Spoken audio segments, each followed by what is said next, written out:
Hello everybody, welcome to Project Beauty, where we talk about project planning and everything beauty related. My name is Jen.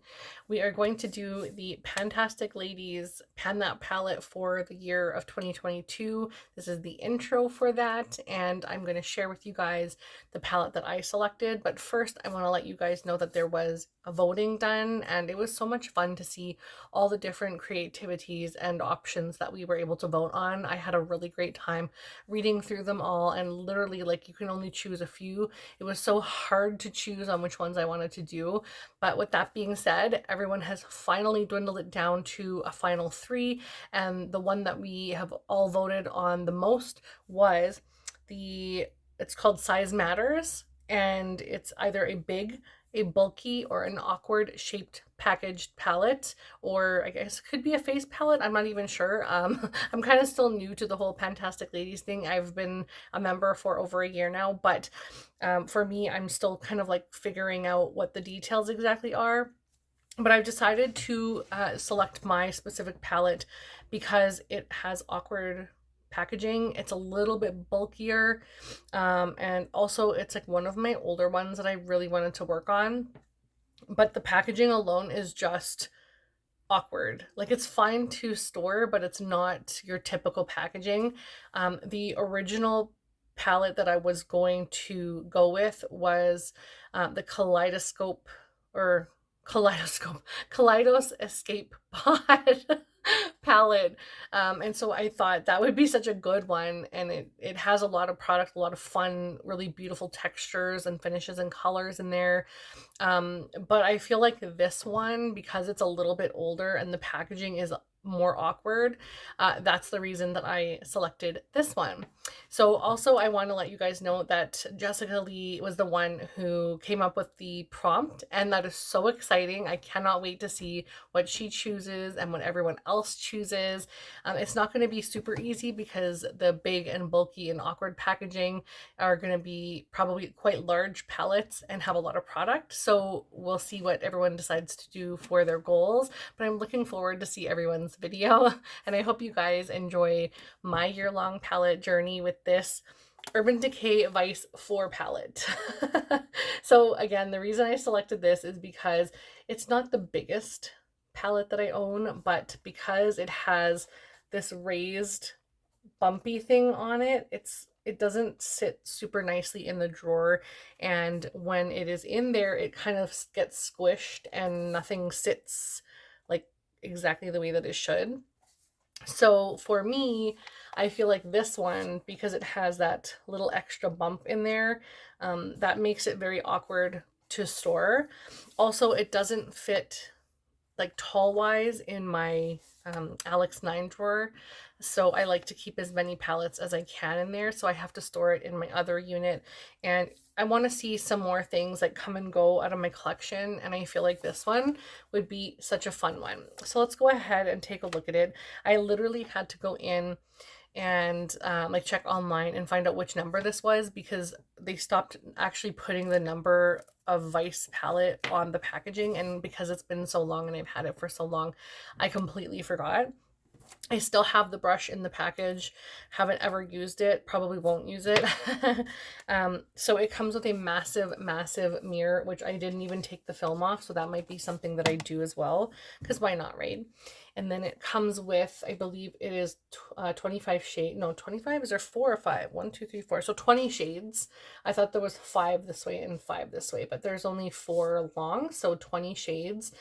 And I think there's quite a bit of product in here, and it's very gently used, but it is nicely laid out. So you have all your neutrals and stuff here. You have some greens, some nudes, some pinks, some purples, a gray, some warmer shades up at the top there or the bottom, depending on how you're looking at it.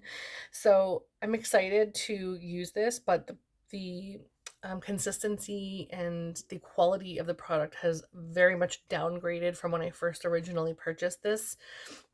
So I have a feeling it's not going to be as amazing as some of the other palettes that I'm currently trying to use up. Although the one that I'm wearing on my eyes would have been my option if it was the other selection, the other one that was super close, which was my my vote. I don't want to go into that. If you guys are on the Pantastic Lady site, you can go ahead and become a member if you answer a couple questions. And so go ahead and do that. But anyone who's on it, you kind of know what my vote was. So the palette that I'm wearing on my eyes is, of course, this one. So I'm going to be also working on this one this year, which is the Stardust palette. And it's definitely not awkward at all. It fits in the nine Alex drawer set. It's super, super skinny. It's like a really easy to store palette. But I feel like this one will be such a good one to work on, and I feel like it's going to give me some really great options. So let's go ahead and swatch a couple of these just really quickly. There's a gray matte shade that has, or maybe it's satin, but it has a few bits of glitter in it. And again, it's like dusty. It's, you can see little particles of glitter in there maybe, but I know I can when I'm looking at it, but I have a lot of lights around me right now. And then there's a bunch of greens. So I'll just swatch a few little bits of the greens. There's this really warm, like medium kind of reddish brown or brick brown. I don't know what this is. What shade is this? It looks like, I thought it was a purple, but this one looks like a brownish gray, like a cool tone brown with shimmers, lots of shimmers in there. This one has never been swatched before. And this looks like a a black based gold. So you can see it has a nice gold shift on it, but it's mostly black base, but you can definitely see the gold like sitting on top. And let's do the pinky purpley one. So this is one of the shades as well. So, I mean, you can see the quality is just not amazing, but I think if I can use some pigments, not pigments, sorry, some good primers. This one's really beautiful, actually. It's a gorgeous. It's like a neutral silvery dark purple, really pretty. And when I say silvery, like you can see some silver flecks of like sparkle in there. And this one looks like a lavender, but of course I have swatched other things underneath it, so kind of like a silvery lavender. And we'll do the black one because I want to see how black this is. Oh, that's pretty nice actually.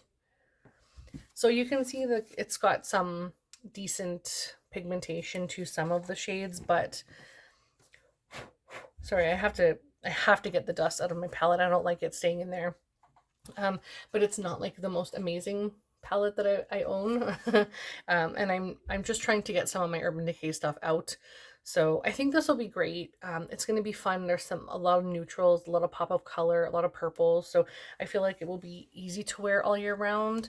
And I'm hoping I can even just like hit pan on some of these, or like get rid of some of the shades, like especially the neutral or the black or something like that. I can really work on either getting pan on those because they'll be ones that I use more frequently.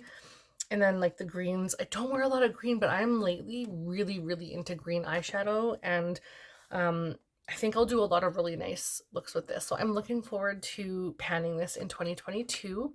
I can't wait to post this. It's so exciting, and watch everyone's intros because it's going to be super interesting to see what everybody chooses. And like, honestly, I had a lot of option. I had like the Glamlight Paint Pro palettes that look like the shape of the painter's thingy majiggy where you put the paint on, they hold it with their thumb.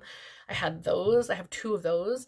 I have a bunch of 39 pan Morphe palettes, which are huge. Yeah, I have a ton of very odd shaped palettes in my collection, but because this one like pumps out in the front, it's just awkward. Like, I love the fact that it's a little different, but they didn't have to raise this to make it interesting, and then I probably wouldn't have picked it. I love the packaging. I think it's very cool and different, but it's old and it's time to get some use and possibly leave the collection.